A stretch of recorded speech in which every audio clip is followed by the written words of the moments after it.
Is Aboxy Global Radio 2021. We are here and we are going round and about video, photo, audio, anything it is in the media field. Aboxy Global Radio. You already see us. We are out here working all the time, 24 hours a day, 7 days a week. We're out here anywhere in the DFW area, Kenya, anywhere in Kenya. You call us, Aboxy Global Radio. We're here to save the day. Video, audio, photo.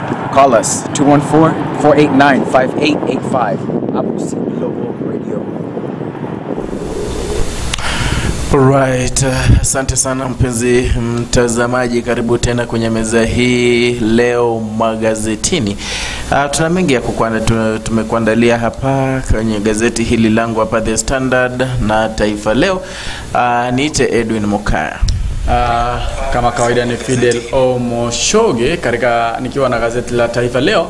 Pale ambapo naona taarifa kuu ambayo imezungumziwa katika gazeti hili zima ni ile wanasema kwamba kuna wale ambao ni wandani wa Rais wa Jamhuri ya Kenya Uhuru Muigai Kenyatta ambaye walikuwa wanamwakilisha ama kuwakilisha chama chake cha Jubilee katika chaguzi mbalimbali ambazo zilikuwa zimeandaliwa katika kaunti mbalimbali kama kaunti ya Kisii pale Bonchari, kaunti ya Kiambu pale Juja, Ruri, Nyandarua. Wanasema kwamba waliweza kumwangusha Rais wa Jamhuri ya Kenya tena ambaye ni mwenyekiti wa chama cha Jubilee. Wanasema kwamba wandani hao waliweza kumwangusha wale ambao wamenakiriwa huko ama picha zao zimetundikwa huko katika gazeti hili. Wanasema ni kama Amos Kimunya, James Nyoro, kuna Francis Kimemia, kuna Rafael Tuju na kuna David Murathe. Wanasema kwamba ni baadhi ya wale wandani wa Rais wa Jamhuri ya Kenya Uhuru Muigai Kenyatta ambaye walikuwa wanawakilisha chama chake cha Jubilee katika maeneo bunge hayo ama wadi hizo ambazo chaguzi hizo ndogo zilikuwa zimeandaliwa. Ikumbuke kwamba yule ambaye alikuwa ameteuliwa kama hakimu mkuu ama jaji mkuu Martha Koome aliweza kuidhinishwa hapo jana na mahakama. Pia sasa hizi yeye ni officially she has been appointed, ameingia kasini kama jaji mkuu, huku wabunge wakiweza kumshauri na kumwambia kwamba aweze kuendeleza mahakama kwa njia ambayo inavaa. Katika ukurasa hayo utapata katika ukurasa wa 3, na kuna wale viongozi ambao ni wa Pwani wanasema kwamba wamekosa mwelekeo wa kisiasa kwa sababu kuna chama ambacho walikuwa wameongelelea ama wamesema kwamba watapuni ambacho kitakuwa kinawaleta Pwani wote pamoja ama wanasiasa wa Pwani wote pamoja, lakini baadhi ya viongozi wale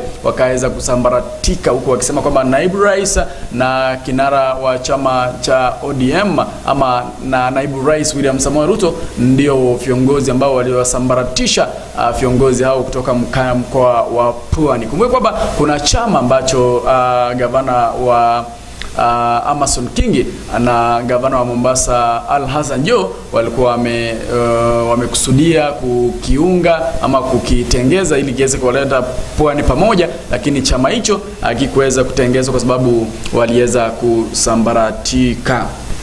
Na katika ukurasa huu tutaangazia Chelsea ambayo ina matumaini ya kupata nafasi bora.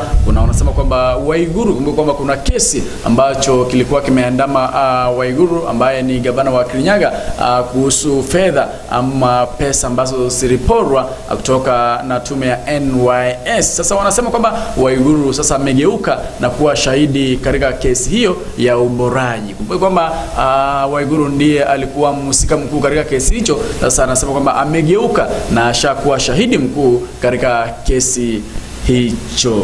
Wanasema kwamba Ruto apenya nyumbani kwa Uhuru, Raila aendelea kushawishi Nyanza. Wanasema kwamba kumbuka kwamba katika sehemu ile ya Ruri kuna uchaguzi mdogo ambao ulikuwa umeandaliwa Ruri pale katika kaunti ya Nyandarua.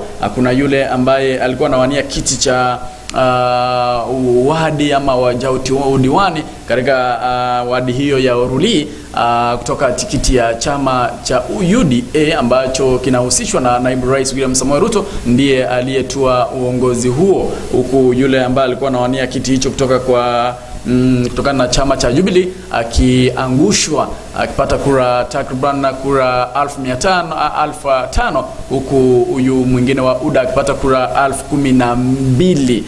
Wanasema kwamba Ruto aendelea kupenya nyumbani mwa Uhuru. Hayo tu ndiyo yale ambayo tutakayoangazia katika ukurasa huu ama gazeti hili zima la Taifa Leo. Gazeti langu la The Standard tuna hapa kidogo ni hayo tu yamezungumziwa, ambapo tunasema Uhuru Raila wakasirika huku Ruto akicelebrate ama akisherehekea. Hayo ni katika ukurasa wa 4, 6 pamoja na 7. Vilevile maswali mengi yameulizwa kuhusiana na gazeti notices ambazo zinatolewa usiku na serikali. Hayo ni katika ukurasa wa 20, ambapo tuko na Madam CJ ambaye ni Martha Koome. Sasa hivi yeye ndiye CJ halali, ashaidhinishwa. Hayo tutaangazia katika ukurasa wa 12. Ni hayo tu yamenakiliwa katika ukurasa huu wa kwanza wa gazeti langu hapa The Standard. Ukurasa wa 8 na 9 vile vile hapa tunaangazia magari ya electric cars. Haya ni magari ambayo hutumia nguvu za umeme, hayatumii mafuta tena pamoja na diesel. Hayo tutaangazia ukurasa wa 8 na 9. Katika ukurasa huu wa pili gazeti la Taifa Leo wanasema kwamba ni chaguzi tu ambazo zinaangaziwa pale, ambapo wanasema kwamba mbunge mpya wa Juja George Koimburi wa chama cha People's Empowerment Party. Unakumbuka kwamba chama cha People's Empowerment Party kilikuwa chama cha mmoja wale ambao wanampigia debe naibu rais William Samoei Ruto. Kuna yule mbunge sijui jina lake imenikanganya kidogo, mwenye chama Moses Kuria ndiye mwenye chama cha People's Empowerment Party, na walikuwa wanamkampenia ama walikuwa wanamtafutia kura George Koimburi wa chama cha PEP. Kumbuka kwamba wale wa ndani wa naibu rais William Samoei Ruto ndio walioungana pamoja na kumpigia debe huyu George Koimburi, ambaye pia aliibuka mshindi kwa kura 12,159 dhidi ya Susan Njeri wa Jubilee, ambaye aliibuka ama alipata kura 5,764. Kumbuka kwamba Susan Njeri Waititu alikuwa mjane wa aliyekuwa mbunge wa eneo hilo Francis Munywa Waititu, ambaye pia aliweza kuangushwa na George Koimburi. Inafichuka kwamba kampeni za Jubilee ziliongozwa na katibu wa wizara mwenye ushawishi mkubwa, ambaye aliwakilisha kwenye shughuli hizo na kamishona wa Kiambu Wilson Wanyanga. Wanasema kwamba raia wa eneo hilo la Kiambu walikuwa wametishiwa kwamba waweze kumpigia debe Susan Njeri, ambaye ni mjane wa hayati mbunge wa eneo hilo Francis Munywa. Lakini wananchi wa eneo hili la Juja waliweza kupiga kura na kuonyesha kwamba raia yani yule ambaye atakayemjagua, yule ambaye atakayewafanyia kazi. Huo ni ukurasa huu wa pili. Katika ukurasa huu watu wanasema kwamba polisi pesa hazikusaidia Opore kupaa Bonjari. Wanasema kwamba Daktari Fred Matiang'i, baadhi ya wandani wa naibu wa rais wa Jamhuri ya Kenya Uhuru Muigai Kenyatta, ambao walikuwa wanampigia debe aliyekuwa anawania kiti cha ubunge katika eneo bunge la Bonjari John Sebedeo Obore, ambaye wanasema kwamba alikuwa amewatumia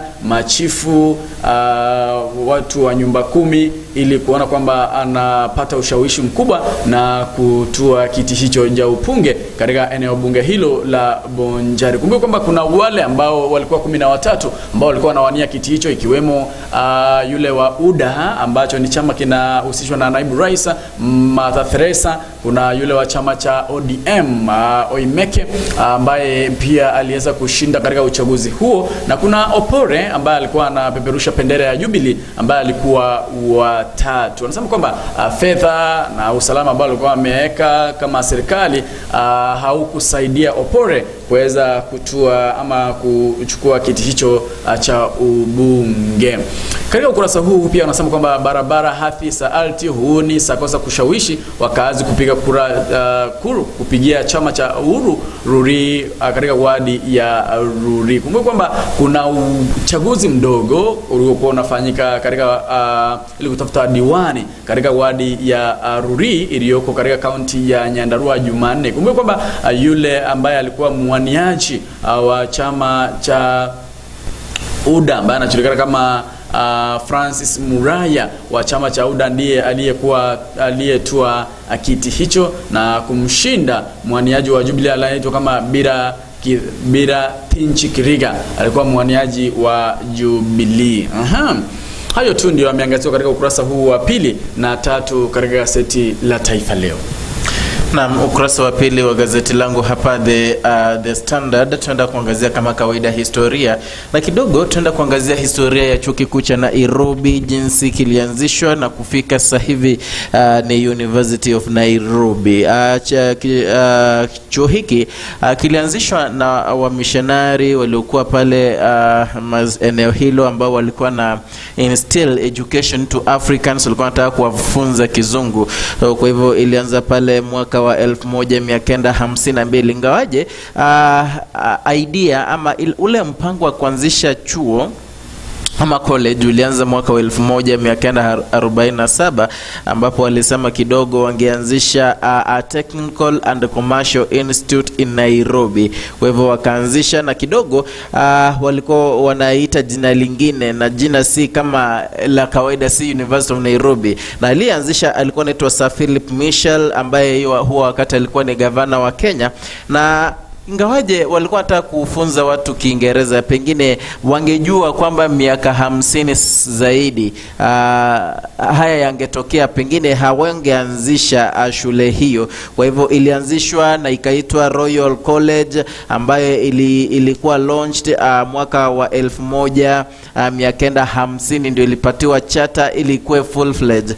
Kwa hivyo haya yakaenda hadi mwisho ikabadilishwa jina na kuitwa University of Nairobi. Na miaka ya 70 pale 1970 kidogo wanafunzi walikuwa wachache ambao walikuwa pale wanaingia chuo hicho, walikuwa wanafunzi takriban 2768.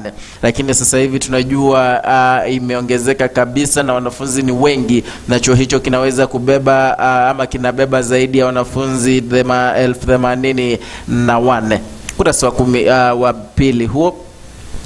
Ukurasa wa 3 hapa tunaangazia ugonjwa wa COVID-19 ambapo tunaangalia hapa kidogo watu wanaofia kwamba ule ugonjwa ambao uko India sasa hivi, ile variant kidogo ni ya kuogofya zaidi, na vile vile wanaangazia kidogo kwamba watu ambao wamechukua chanjo hapa Afrika ni wachache zaidi, ni less than 2%.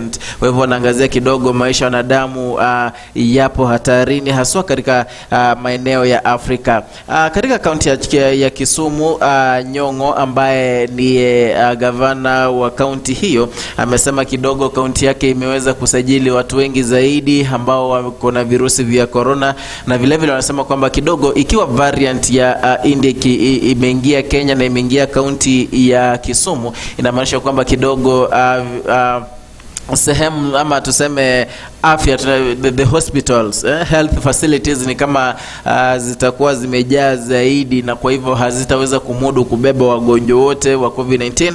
Vile vile wanasema kwamba the isolation centers ambazo wamejenga kidogo zimefurika. Kwa hivyo amewarai watu wa kaunti ya Kisumu waweze kutilia manani masharti ambayo yaliwekwa na Wizara ya Afya ili kidogo kuweza kudhibiti ugonjwa huu na kuzuia maambukizi zaidi. Hayo ni katika ukurasa huu wa 2 na ukurasa wa 3.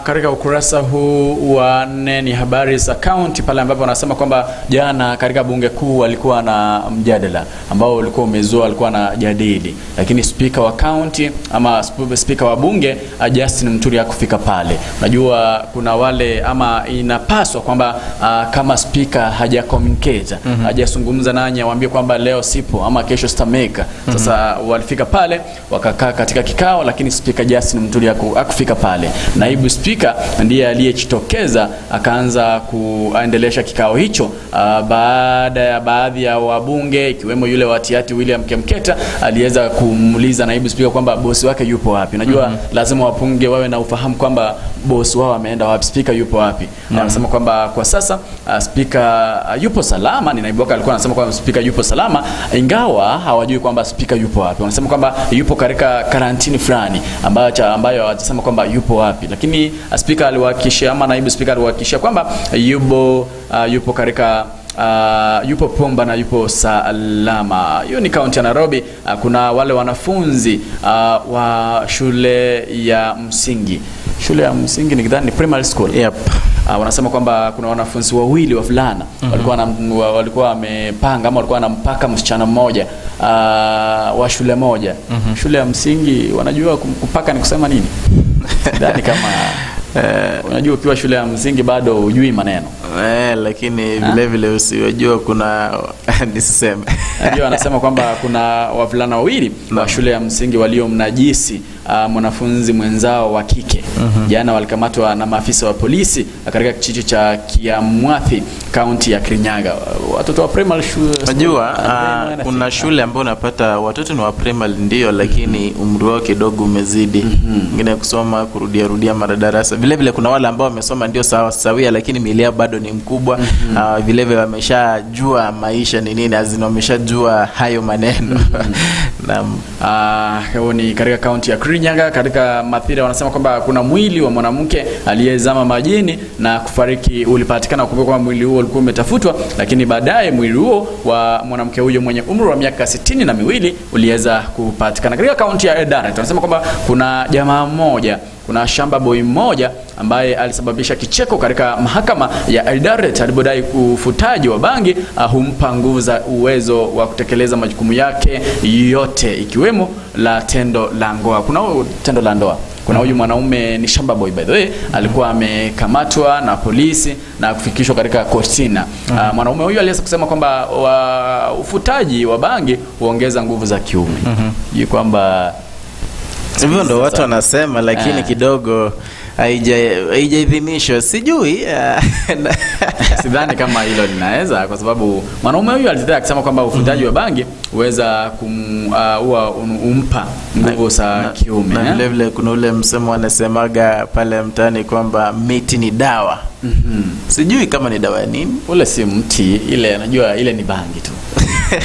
Alikuwa anasema hivi, mimi si mfanyabiashara wa dawa za kulevya, lakini ni mfutaji sugu. Ufutaji bangi hunipa nguvu za kutekeleza majukumu ikiwa ni pamoja na kumtunza vizuri mke wangu na watoto, aliwaambia hakimu mwandamizi mkuu wa Eldoret Bi Naomi Wairimu. Kwamba mwanaume huyu shamba boy aliweza kutozwa faini ya shilingi 5,000 au kutumikia kifungo cha miezi 5 jela. Haya ni yale ambayo yanaendelea kujiri katika kaunti mbalimbali nchini Kenya. Kumbuka katika kutoka kaunti ya Meru kuna wakusaji miraa wataka watenganishwe na wale wakuzao miguka. Unajua miraa na miguka ni tofauti. Miguka na miraa ni kitu tofauti. Tofauti ni gani? Na kuna ile tunasemaje kiwango chao asijui nitahitaji, kuna kile kiwango cha kina mogokasi ndo miraa. Amna. Mogoka ni nini? Ni miraa, ni mmea mmoja, lakini kuna ni kama machanchai. Kama machanchai kwa sababu ikifika kiwango fulani inakatwa, inaitwa kuna vichiti na kuna matawi. Sasa nataka majani au majani ndio mogoka. Sasa majani ndio mogoka na vichiti vile ndio miraa. Na umejua haya. Unajua nimekaa sehemu ile sana. Ile sehemu wanaitumianga hizi madawa sana. Naona wanasema kwamba habari za Afrika na dunia ni ukurasa wa 5 pale ambapo wanasema kwamba matumaini ya mwafaka kati ya Israeli na Palestina. Unajua hivi vita vimekaa takriban wiki 3 baina ya Waisraeli na Palestina. Wanasema kwamba jana katika gazeti la Taifa leo tuliona kwamba rais wa USA wa Marekani alisema kwamba Joe Biden alisema kwamba ndeomba tu vita hivi viweze kusitishwa. Kuna juhudi zaendelea kuokoa manusura, kimbuga kikiua watu zaidi ya 40. Hapo ni Mumbai, India. Wizara ya chanjo ya choma janjo za corona zilizoharibika. Hapo ni katika kaunti ya Marawi. Hayo ni baadhi ya yale ambayo yamenakiliwa katika ukurasa huu. Ukurasa wa 6 ni jaribio la KCSE English Part 1 Paper 1 and Paper 2. Ukurasa wa 7 ni hayo tu, hadi tutaangalia ukurasa wa 8. Ukurasa wa 4 hapa tunaangalia kidogo jinsi Rais Uhuru Kenyatta alivyokuwa na hasira na pamoja na Raila, huku naibu wa Rais William Ruto akicheza happy. Katika ukurasa wa 4 ni kutokana na matokeo ya uchaguzi mdogo uliofanyika, ambapo tunaona pale chama cha Jubilee kiliweza kupoteza kwote tu pale Ruri, kuna pale Juja, Bonchari, wote waliweza, chama cha Jubilee kiliweza kupoteza. Tunajua kwa pale Bonchari ODM ilichukua siku kiongozi wa tuseme aliyeshinda ni alikuwa kutoka ODM ambaye ni Oimeke. Vile vile tukizingatia pale Juja kulikuwa na George Koimburi ambaye alikuwa wa People's Empowerment Party. Vile vile kuna nani yule Ruri, vile vile naibu wa rais alikuwa ameshashinda. Kwa hivyo kidogo hapo jana rais aliweza kuwaita David Murathe na wengine kidogo kuuliza inakuaje, ambao walianza kusema kidogo hizi kura hazikuwa za haki, lakini kidogo aliwafukuza kutoka ofisi yake akiwaambia kwamba kidogo hawajampa lile ambalo anataka kulisikia. Hii ni kutokana na kichapa aliopata katika sehemu hizo zote tatu. Vile vile katika ukurasa huo tunaangazia ni nini ushindi wa Raila unamaanisha nini pale Bonchari. Wajua ilikuwa ni pigano kuzingatia nani mwenye nguvu zaidi. Kwa hivyo Oimeke jinsi alivyochukua ama alivyokuwa mshindi katika uchaguzi ule mdogo ina maana gani? Kwa hivyo hapa The Standard, kulingana na The Standard, wanasema kwamba kidogo Raila ameona kwamba bado ameshikilia ule wadhifa wake katika eneo la Nyanza, ngawaje vile vile Ruto anazidi kupenyeza ndani na ndani. Kwa hivyo wanasema kidogo Raila bado ana mizizi ambayo imeenda zaidi kumuliko yule wa UDA ambaye ni naibu wa Rais William Samoei Ruto. Hayo ni katika ukurasa huo wa 4. Ukurasa wa 5 hamna la kutufaidi. Ukurasa wa 6 ndio bado tunaangazia UDA victory over Jubilee Party in a by-election boosts to Ruto. Kwa hivyo ushindi ambao tuliona kwamba UDA iliweza kushinda pale Ruri, kaweza kushinda pale Juja. Kwa hivyo inaonyesha kwamba kidogo naibu wa rais, hadi tuliangalia pale kwenye mtandao wa Twitter, aliweza kusema kidogo alishukuru zaidi na kusema kwamba ule ushindi unamaanisha zaidi mengi zaidi katika chama ambacho ni wanakiita a very young party in Kenya. Kwa hivyo tunaomba kwamba anasema kwamba kidogo anaona kwamba popularity yake inaendelea kuzidi ingawaje alipoteza pale Bonchari. Hayo ni katika ukurasa huo wa 6. Nakuwa unajua ikumbuke kwamba kinara wa chama cha ODM Raila Amolo Odinga ama chama zima ya ODM, chama cha ODM kikuwa kimetoa mwaniaji katika wadi ya Ruli na pia Juja. Walikuwa wamezimia, walikuwa wamesema kwamba kuna yeyote ambaye alikuwa anawania kiti hicho.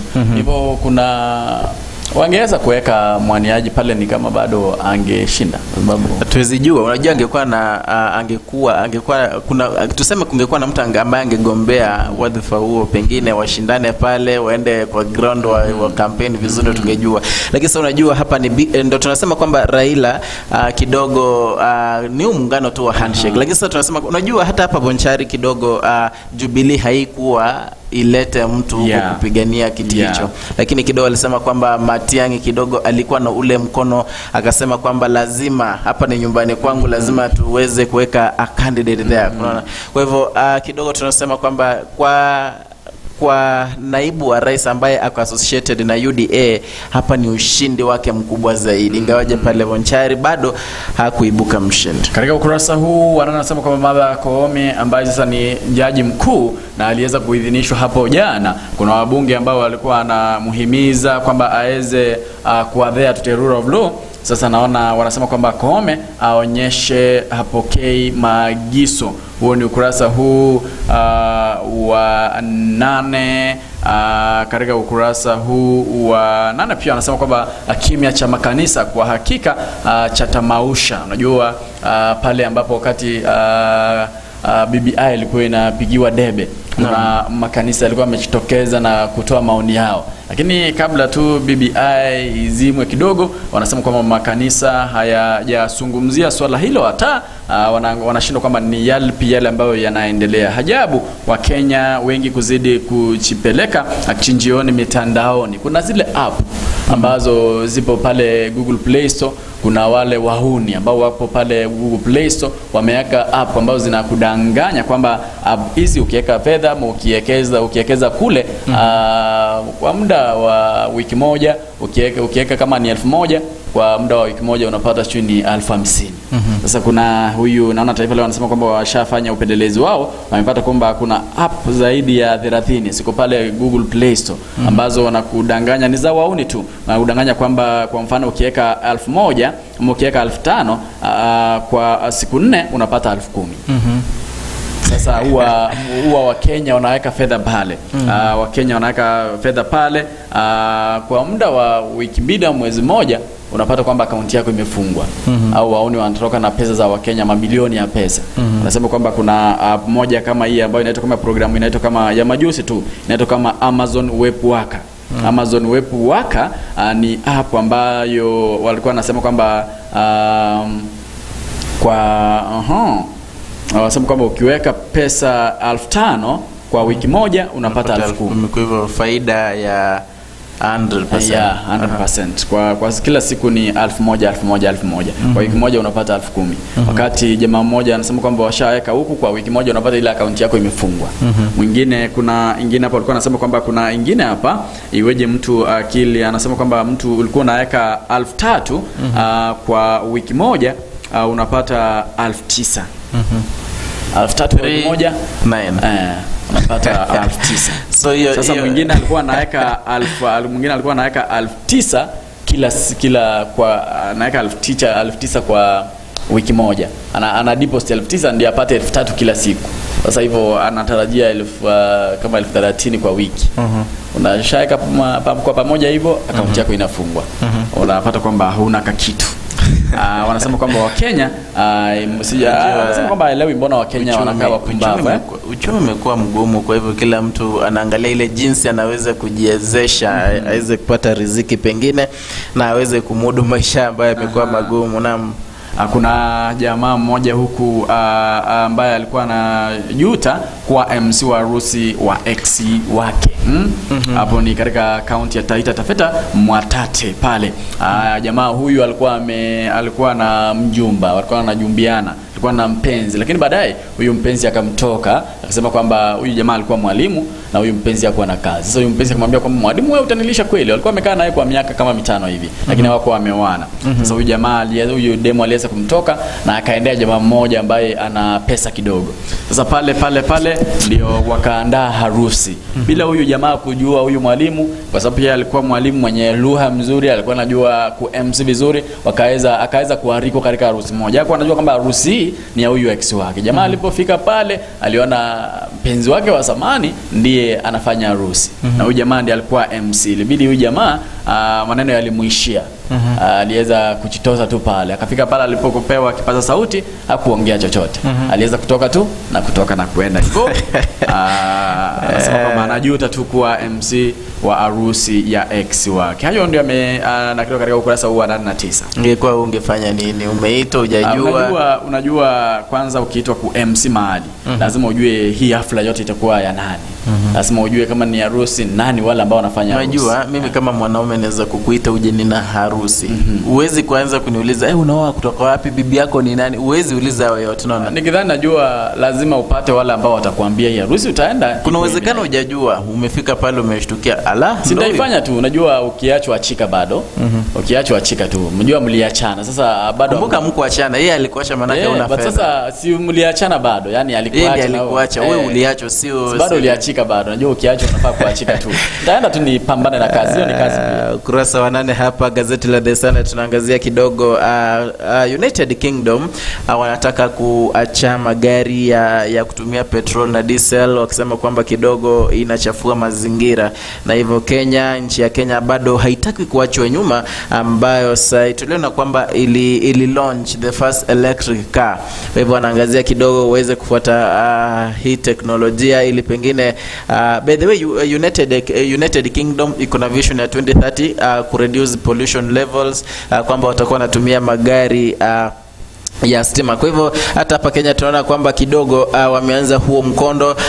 Kidogo wameangalia hapa uzuri wa kutumia gari hii na ubaya vile vile.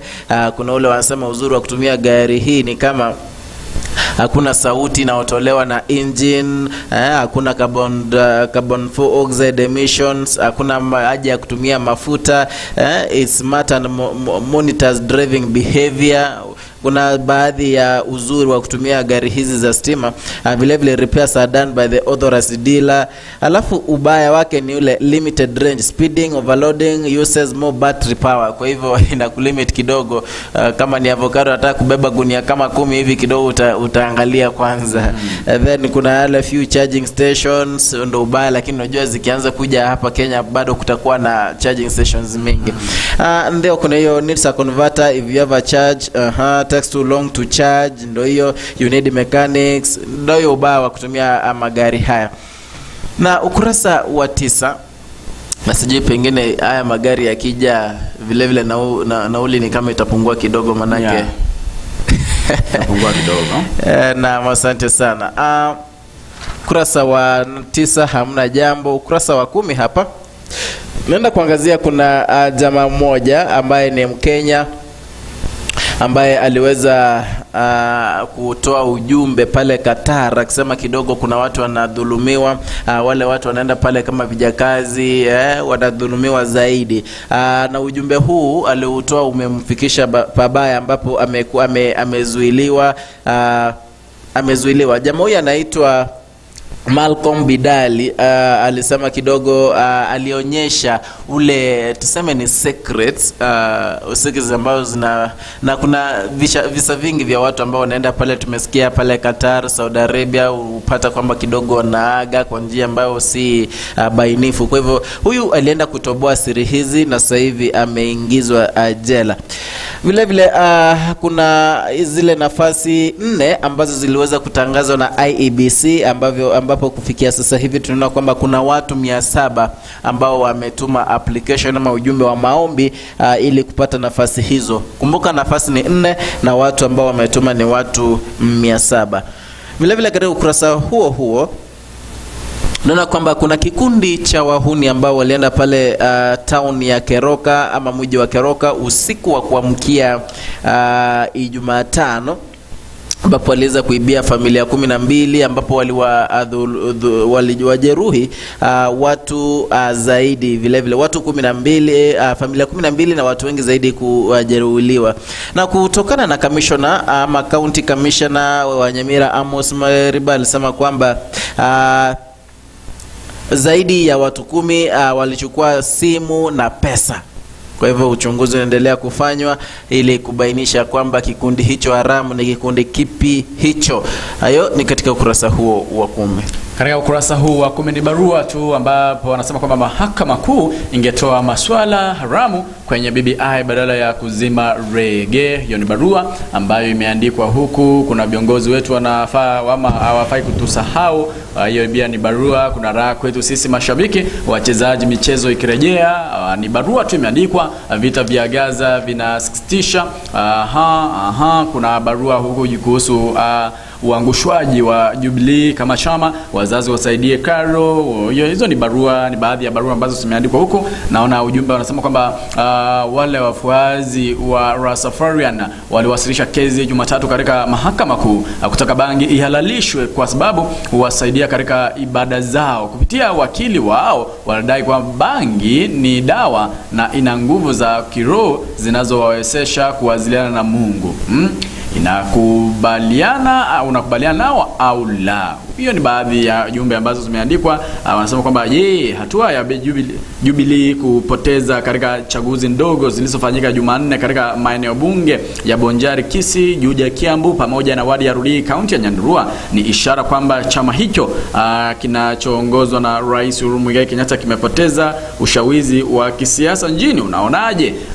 Hiyo ni baadhi ya maoni ambayo yametolewa katika ukurasa huu, kwa kusema kama ukurasa huu wa 11 kwamba akili ni mali, wale ambao wamejitoza katika kilimo na kuweza kufaulu. Kuna mzee mmoja ambaye alipoteza vyote katika gazia ya 1992 ila sasa ni mfugaji hodari wa samaki kijijini.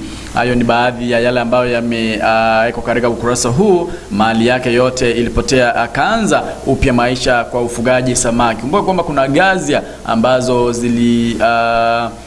zilizuka mwaka wa 1992 1992 katika uchaguzi ambao ulifanyika. Wanasema kama mzee huyu mmoja aliweza kupoteza kila kitu, lakini hivi karibuni ni mfugaji wa samaki mahiri.